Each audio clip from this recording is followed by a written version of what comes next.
Hi everybody and welcome back to this week's episode of B2BNAV, and in this week's episode we're going to focus on the topic of CSR, or corporate social responsibility, for those that may not be as familiar with it.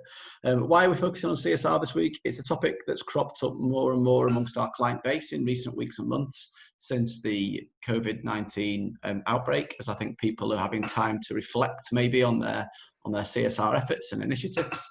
So I thought it'd be good to get the guys' opinions on the state of CSR in B2B, also how that can flow through into some other areas of marketing, things like EVP and so on, and then some general hints and tips about how to approach CSR in the ever-evolving B2B marketing landscape. So off we go. Should we start with you, John? Shall I come to you to start with? So CSR generally, I guess, what does it mean to you when you hear those three letters pop up in a conversation? I think, well, obviously it stands for corporate social responsibility. I think I always kind of have a little bit of a shudder of fear when I hear them first uttered, because it's very rare that an organisation understands what it really is. And I think it's almost now the equivalent of having a sustainability policy 5, 6, 7 years ago, where, everyone greenwashed, everyone had one. They didn't quite know why they had one, but they had to have one. Yeah. And people now sort of take the same approach to CSR. And you said before we started recording, some people almost mistake it for that and philanthropy, and kind of see philanthropy as being the easy way to accommodate a CSR policy. Yeah.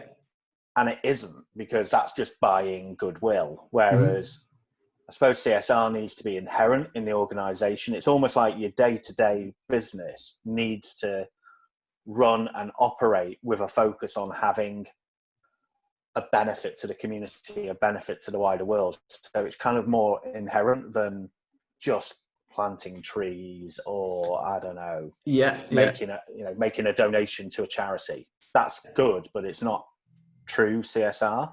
I think I agree with you. A few interesting points come out there. I'll try and come back to them in order of events, I guess. One of the things that I'm noticing generally amongst CSR, amongst our clients, is that there's confusion, overlap, or wrong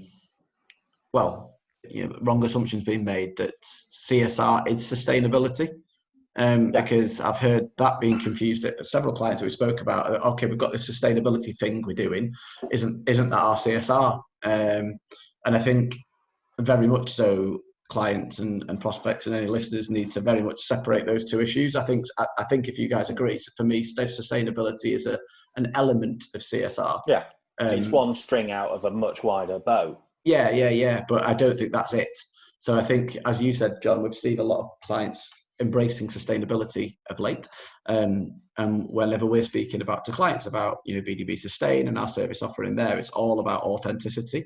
And CSR is no different in terms of, authentically standing behind the efforts that you're making, the claims that you're making, and your social kind of aspects and initiatives that you're doing. What's your take on it, Ollie, just off the bat, in terms of CSR? When you hear it come up with a client, what does it make you kind of think, or where do you go?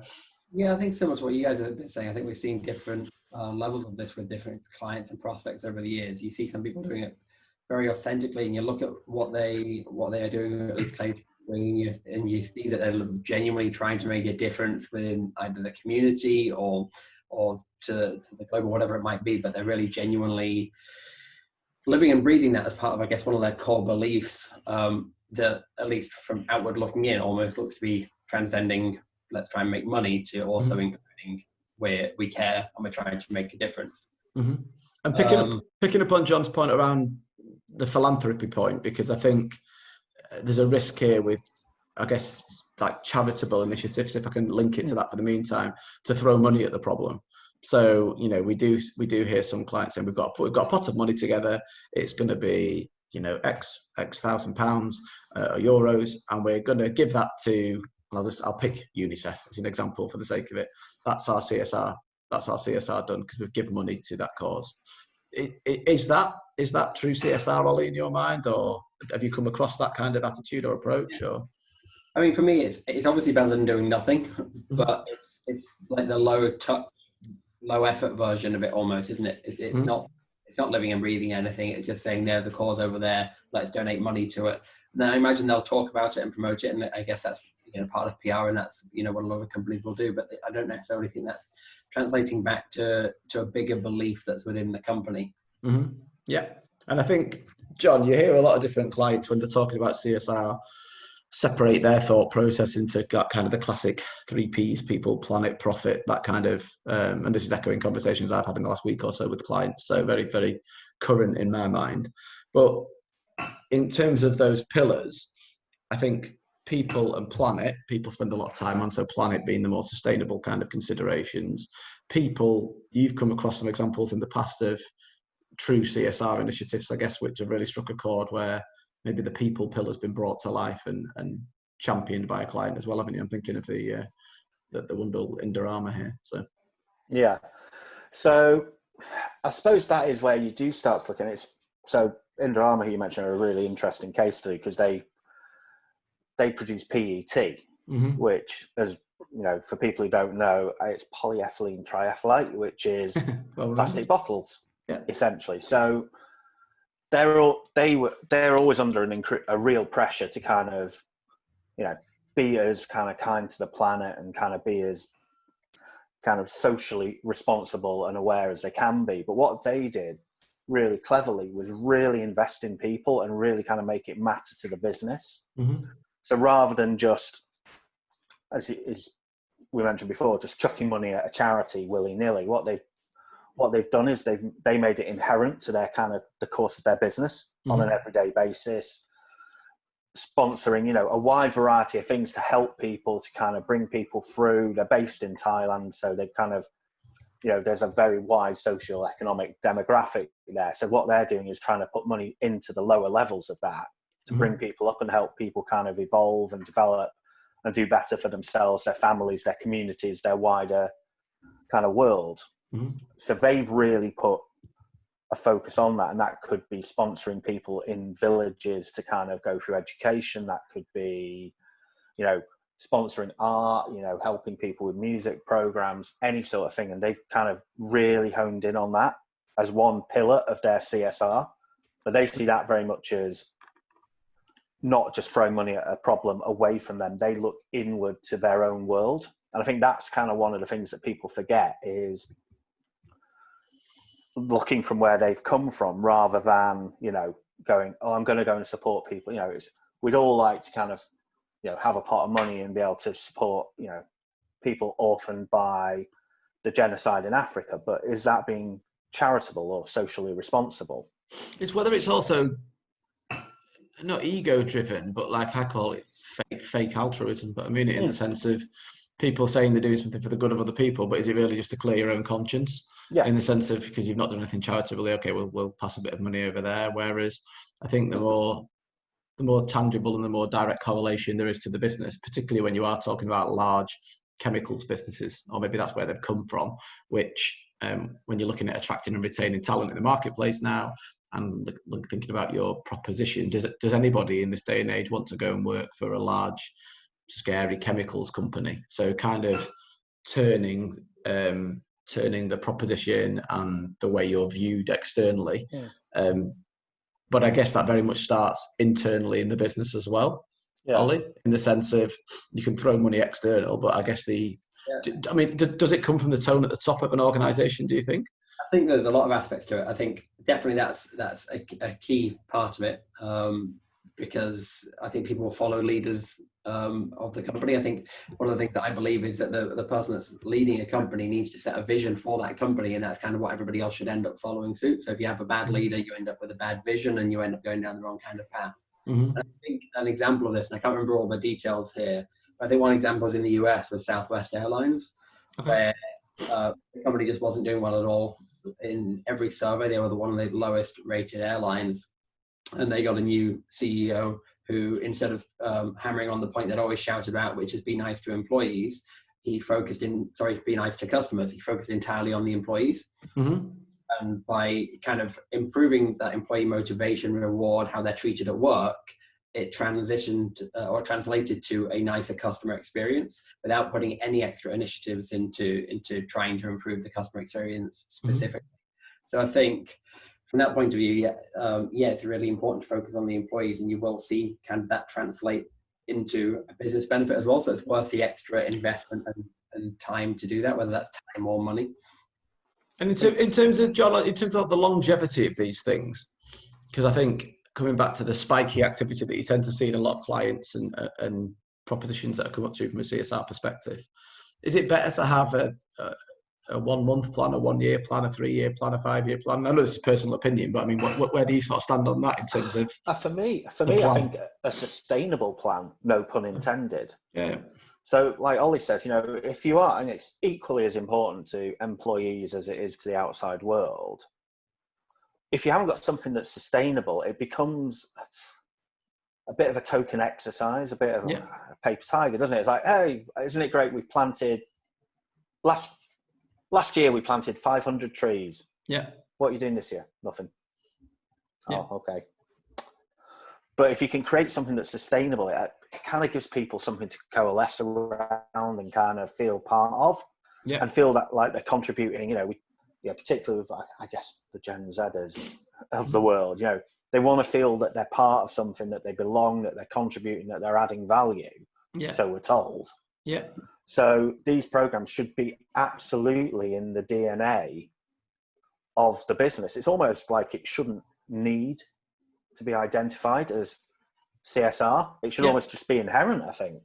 Yeah. I think that's a big shift we've seen in the last 10, maybe 15 years. And I guess social media is a huge part of that, is that people care a lot more about these kind of initiatives. People care a lot more about the planet. People in general are just more socially aware and more socially responsible. And you see that translating into people's decisions about where they want to work or what kind of company they want to buy from. I know there's a UK-based survey where 88% of consumers said that they were more likely to buy from a company that supports kind of ethical activities. Mm-hmm. I think the social media point is an interesting one in the sense of, and I think linked to the social media thing is these pop-up entrepreneurs.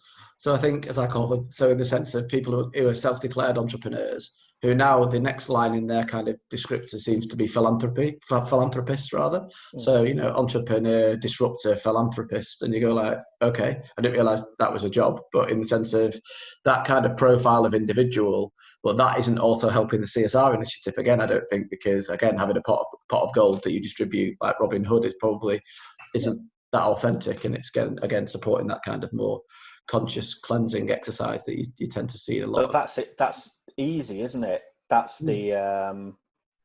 It's very easy to open your wallet and. It's the path of least resistance, isn't it? What do you do for CSR? We give money to them. Yeah. I've given those people or that organisation a chunk of change. I'm going to go and sleep well at night, and I didn't have to work to do it. Whereas CSR is hard. It's like anything in business. It's hard to do it right. Whose responsibility is CSR then in a business? Or who do you see it as? I think for me, it's something that does need to come and be part of, I guess, the leadership in terms of the vision. But I also think it's something that the company and within that, obviously, all the employees need to be brought into. You tend to see a lot of steering committees, don't you? And sort of. I think it can run the risk, can't it, of going into those ever decreasing circles of inactivity or navel gazing. Yeah, I think Ollie's right. It has to come from the top. But then if that's the vision of the leadership and the business as a whole, collectively, then you would hope that over time, the people who are attracted to that business share those goals and those values and those kind of beliefs. So actually everyone kind of contributes and it becomes everyone's responsibility. So does the CSR proposition have to marry up or sit alongside or be intrinsic in the overall value proposition then, would you say? I know we're going a bit brand there, but I mean in the sense of... If it's important to the business, then yeah, absolutely. I mean, they do say, and Ollie mentioned it with Southwest Airlines, the two sides of CSR are, it's important from a brand perspective to be recognised as a socially responsible organisation. But equally, you have to be an organisation that can attract and retain people who share those values. So should it be part of the EVP? Quite possibly. Maybe not in terms of specifics of we do this, we do that, we do the other. Yeah. But if that proposition is around we have a belief that we can contribute back into the world through our knowledge, our expertise, our time, then why wouldn't it? Because I think you look at a company like DSM, obviously, who we work with, but I think their tagline is Bright Science, Brighter Living, but then they've also got a cultural change program embedded within it. And then their mission is our purpose is to create brighter lives for people, and so on from there. But so I guess that's kind of weaved throughout it, which is why it is so authentic and why it seems to. And that's why it works, because it's aligned right down the spine of the brand, the business, the organisation, the people. Yeah. Everything. It's not a bolt-on, is it? It's not a bolt-on sat on the side, which it is for a lot of businesses. It's intrinsic. They've made the ultimate move there in that their brand proposition, like you say, is brighter lives, brighter science, and it's kind of that brighter lives. That's their DNA, isn't it? That's their why. Yeah. And that's when it becomes, like you say, authentic and believable and credible, not a bit of a bolt-on or a kind of an exercise in feeling better. But then I guess one of the things that I think clients struggle with, and I think it's also maybe, I'll issue my bullshit opinions here, but maybe something that Gen Zs or the younger generations also struggle with, that there is the third pillar. So there's people, planet and profit. And without the profit, you can't even think about these kind of other more socially responsible efforts or initiatives. So I guess for a lot of C-suite individuals, when they're thinking about a CSR initiative, it sounds like it's going to cost a lot of money and a lot of time. And then ultimately, what's the offset of that, and where does the profit come from? So does the CSR initiative result in more sales? Is there a tangible link there to selling more? Potentially not. But I think when you look at the business transformation side of things that you can do with CSR as well, about carbon neutrality and carbon offset and whatever it may be in terms of business processes and efficiencies and attracting and retaining talent, there's a profit activity. There's an offset. There's an offset, isn't there? And I think you nailed it there with the talent side of it. That's where I don't think you could, I suppose some businesses would be able to, but you can't look at your CSR activities as having a tangible effect on the things that you produce or the services that you deliver. But the people that are involved in that production, the people that are involved in those services, if you can reduce the attrition rate and the churn rate of your employees, that's recruitment fees, that's time, that's effort, that's training, that's retraining, that's loss in productivity because you haven't got someone sat in the seat. While they're softer benefits, they are connected. And it's something that, while it's obviously not as instant to measure as have we got 5 new businesses signed with us this month, it's something that can be measured in terms of, let's look at trends over time. Looking at the things that John just mentioned, are we seeing them trending down? Are we seeing customer satisfaction is higher? And then over time, are we seeing that more people, more clients are staying with us because of factors influenced by the CSR? So I think there are ways like you say, that really do help influence your bottom line, even if they're not necessarily instantly. And I think that's why CSR, if you're going to do it, you've got to do it properly. And it can't be this light skimmed approach to it. And I think you are talking about getting centralized committees, steering committees, whatever you want to call it, who have to see it as a fundamental part of their role to monitor it, to track, to get KPIs set up around it. So you can support the profitable element, which obviously should hopefully enable you to reinvest and continue to support the more social aspects of the CSR strategy. I suppose it's always a tough one, isn't it? Because it is inherently a more qualitatively measured activity for a business. It's not that, it doesn't have that quantitative black and white, I can put numbers on this. You're kind of ending up in the world of NPS scores, aren't you? And that kind of blurrier recognition.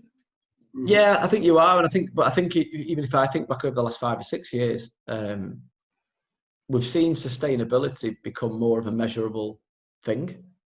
Beyond just being a concept that people were chatting around a few years ago. As sustainability now, people are, there are numbers that can support it. There are gradings. There are companies like EcoVadis that can kind of tell you on a scale of other companies how sustainable your efforts are and you are.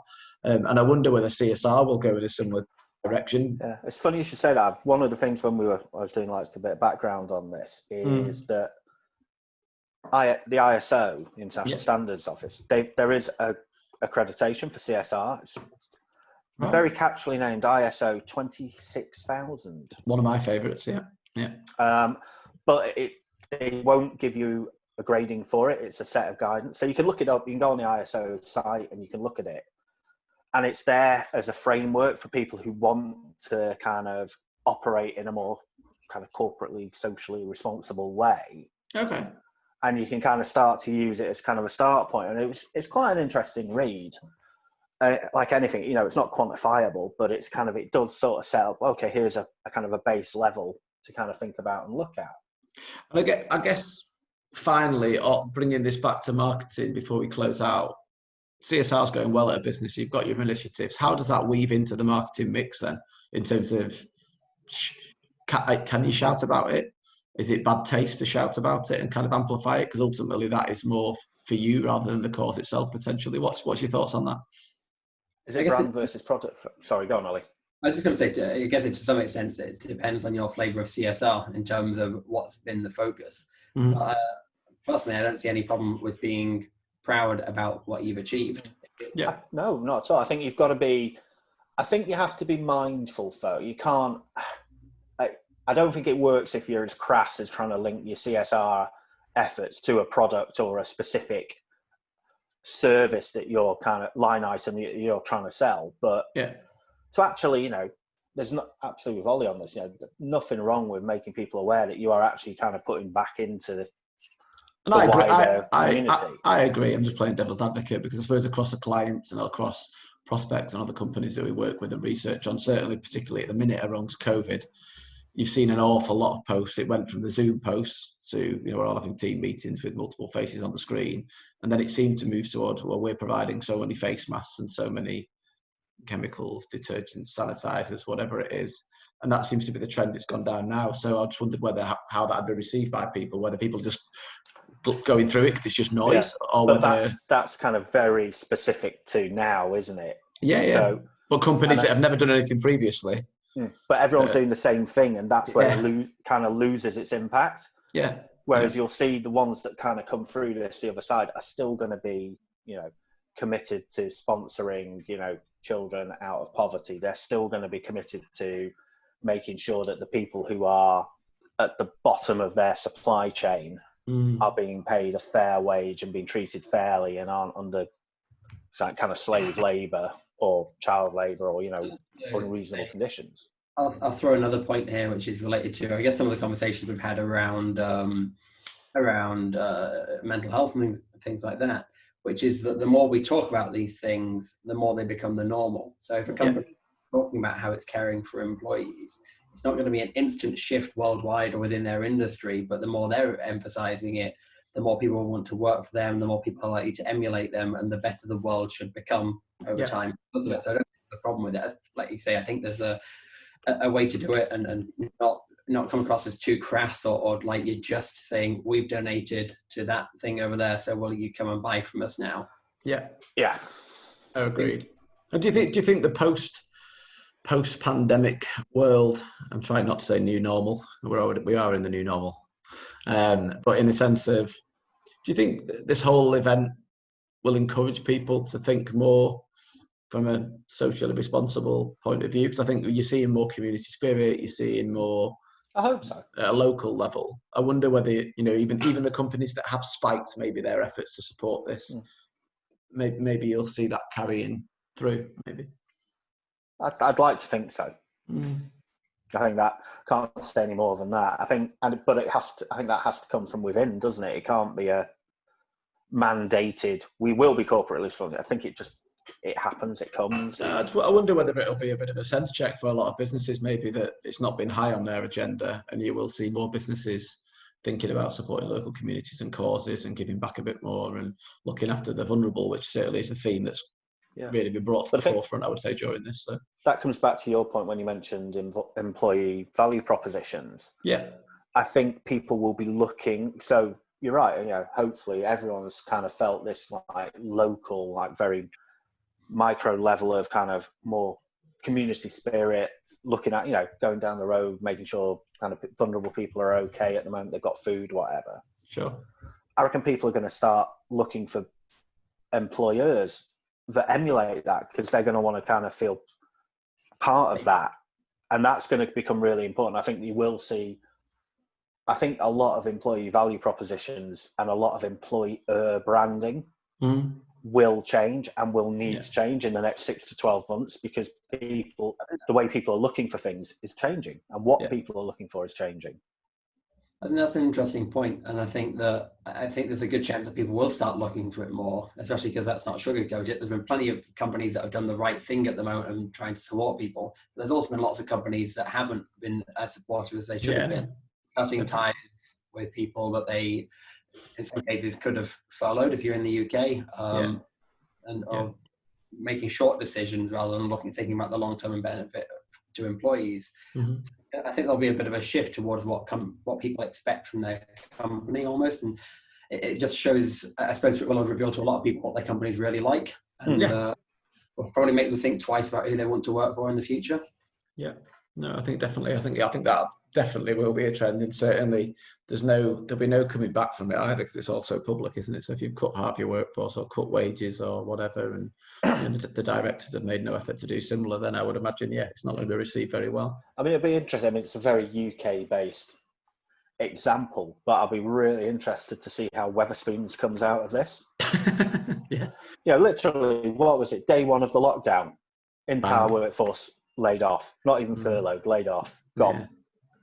No, it's there's been a lot of knee-jerk reactions done, certainly during what I think's been now termed panic week, that first week when everybody just went, oh my God, the wheels are coming off, what do we do?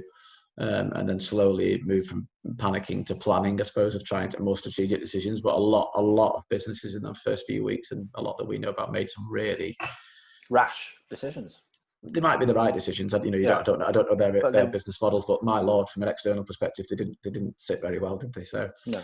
I guess final question I had on my list here in relation to the CSR initiatives. Do you think it matters whether you support local, or whether, I'm thinking about large European clients and large global clients that we work with?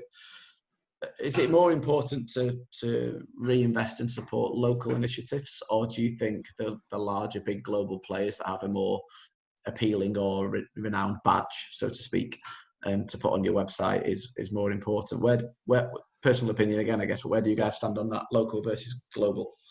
Totally personal opinion. I think it depends on the business and your CSR, whatever you want to call it, should reflect your presence.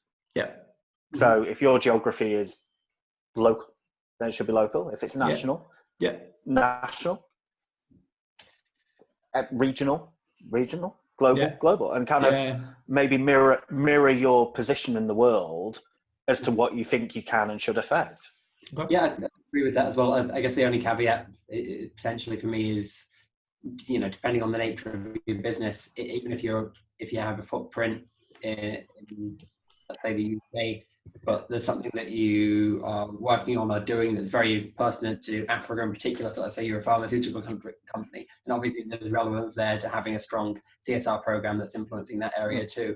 But in general, I would say it would make sense to be local from a point of view of that's where you're based, that's where you're from, that's supporting your local community, however local that might be, and helping people get jobs and so on. Great. All right.